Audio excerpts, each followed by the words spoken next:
Isang maulan na umaga sa araw ng Huwebes. Magandang umaga sa lahat. Tapos na ang aking coding kahapon, kaya pwede na akong lumabas. Sa amin kasi sa M3I Toda na nakapila sa Shell Molino 3, Bacoor City, Cavite, ay bawal lumabas pag coding. Kailangan mong ipapahinga na lang muna para mapagbigyan ng iba na kumita. Kaya lang problema ko ngayon, malakas ang ulan.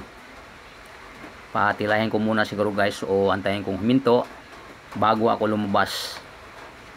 Kaya sa aking mga kasamahan na nauna na at inabot ng ulan diyan sa pilahan, mag-ingat na lang po tayo lahat. Tandaan natin, may mga mahal sa buhay na nag-antay sa ating pagbabalik.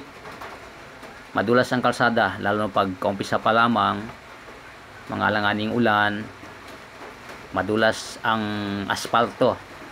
Huwag magpreno ng malapitan, baka isusub-sub yung sasakyan nyo, magkaroon tayo ng problema. Maliban lang kung simentado ang daan, ay hindi tulad ng asfalto na madulas talaga pag alanganin ng ulan, pag hindi pa na-wash out ang mga anik-anik niyan.